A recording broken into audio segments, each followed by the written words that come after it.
செல்லமே, உனக்கான ஒன்று உன்னிடத்திலேயே வந்து நிரந்தரமாக சேர்த்து விடலாம் என்று தான் நான் இன்று ஓடி வந்துள்ளேன்.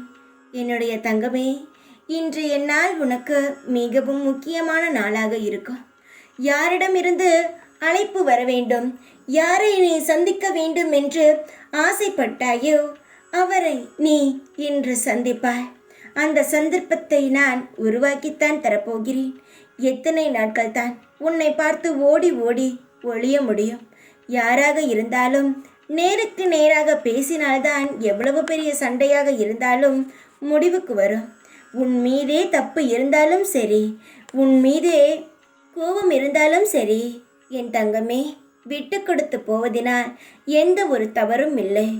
யாரு உனக்கு பிடிக்கிறதோ அவர்களிடம் விட்டு கொடுத்து செல்.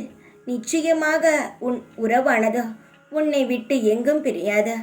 நான் உனக்கு சந்தர்ப்பத்தை உருவாக்கி தருகிறேன்.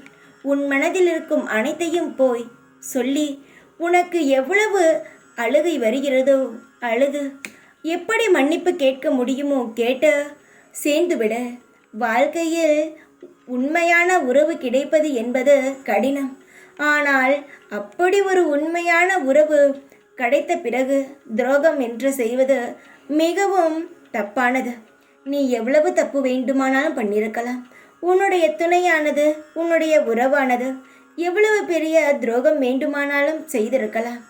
ஆனால் மன்னிப்பு கேட்டோ இல்லை உனக்காக நீ எப்பொழுது வருவாய் என்று காத்து கொண்டு இருந்தோ அவரிடம் பேசாமல் இருப்பது மிகவும் வலியை தரும். நான் சொல்வது உனக்கு புரிகிறதா? எவ்வளவு பெரிய தவறாக இருந்தாலும் மறந்துவிட்டு உன்னுடைய வாழ்க்கையிடம் போய் பேசு. உன்னுடைய எவ்வளவு பெரிய உறவாக இருந்தாலும் போய் பேசு.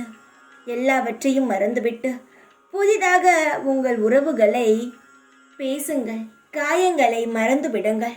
அன்பை எப்பொழுதும் நிரந்தரமாக வைத்தால் எவ்வளவு பெரிய கஷ்டம் வந்தாலும் சீக்கிரமாகவே சரியாகிவிடும். உனக்கான ஏற்பாடை நான் செய்கிறேன். எல்லாவற்றையும் மறந்துவிட்டு சந்தோஷமாக இரு. கவலைப்படாதே. எந்த ஒரு நொடியும் உனக்காக நான் இருக்கிறேன். எந்த ஒரு கஷ்டத்திலும் உன்னை தூக்கிவிட இந்த சாய் இருக்கிறேன். தைரியமாக இரு. எப்பொழுதும் உன் கூடவே இருப்பேன் நான். ஓம் சாய்ராம்.